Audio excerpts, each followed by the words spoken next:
Dodo par-ci, dodo par-là. Un peu partout dans l'île, c'est presque un refrain, la dodoléla. Et derrière ces peintures légendaires et publicitaires, les artistes des brasseries de Bourbon. Gillot, 6 h du matin, la journée commence pour Max Vollery. Je vérifie mes pinceaux, peinture, les gobelets, c'est bon. Après un passage en revue du matériel, notre peintre publicitaire peut enfin décoller, direction Saint-André. Arrivé sur les lieux, Max choisit le dessin qu'il va devoir reproduire. Aujourd'hui, ce sera un bec, celui de l'oiseau mythique. Bon, là, je vais faire la planche numéro 7. J'ai mis le calque. Et donc, après avoir mis le calque, je poudrerai, de manière que ça reste les traces derrière. Je vais poudrer.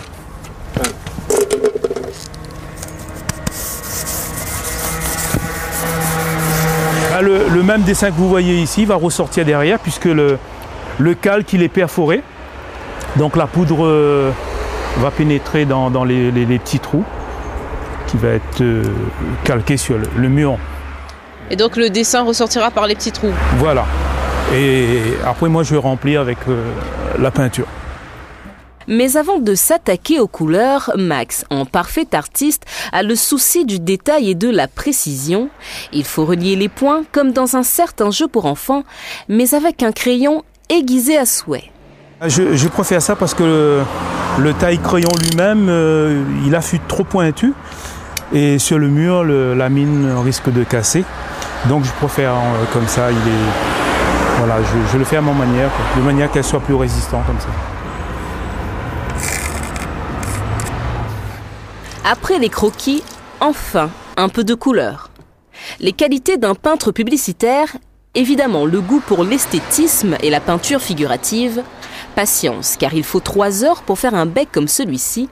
Résistance au soleil ardent qui frappe sur leur tête. Et perfectionnisme. Ouais, je fais attention, mais là je suis en train je commence. Même imaginez que je respecte pas trop là. Imaginez, bon, je vais faire ça. C'est pas grave. C'est grave. En fait, c'est parce que je suis tombé dans le contour. Donc après, je repasse du noir dessus. Mais par contre, à la fin, là, vous n'avez pas droit à l'erreur. Il faut prendre son temps et le faire bien. Et après 3 heures de travail, voici le résultat. Mais le rôle du peintre publicitaire ne s'arrête pas là. Bonjour. Bonjour, monsieur Kamala. Oui. Monsieur Max Vollery, peinture publicitaire, brasserie Bourbon. Max doit aussi prendre des rendez-vous avec les commerçants. Ces derniers, après discussion préalable avec des commerciaux, choisissent le thème de leur peinture. Avoir une publicité sur ces murs, c'est gratuit. Alors évidemment, certains n'hésitent pas. Notre logo, mais au lieu de rouge, vous mettez jaune. Jaune. D'accord. Parce que j'ai vu sur le maquette, il y avait jaune.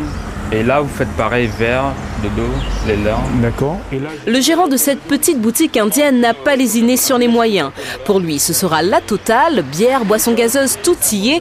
De la couleur en veux-tu, en voilà. Max a du pain sur la planche. D'accord. Vous mettez un peu de jaune là. D'accord. Ouais. On ne le dirait pas à son coup de craie, mais Max n'a pas toujours fait ce métier. Il y a encore 1 an où il était soudeur dans les usines des brasseries de Bourbon. Il a fallu une opportunité pour qu'il la saisisse au vol. Depuis, aucun regret. Là, ici, on est plus autonome. On gère ce travail. Et à l'usine, l'ambiance, c'est pas pareil, quoi. En 2 mots, on est plus stressé, quoi. Ouais. Et donc là, je suis responsable de mon travail. Il n'y a pas le petit copain qui pourrait dire ici, là-bas, voilà. L'entreprise compte 3 peintres publicitaires pour un budget de 10 000 € par an, en gros juste les frais de peinture. Si les campagnes des boissons internationales changent régulièrement, celle de notre bière pays reste classique. Max peint chez lui comme au travail. En plus d'une conscience professionnelle, c'est une passion du métier.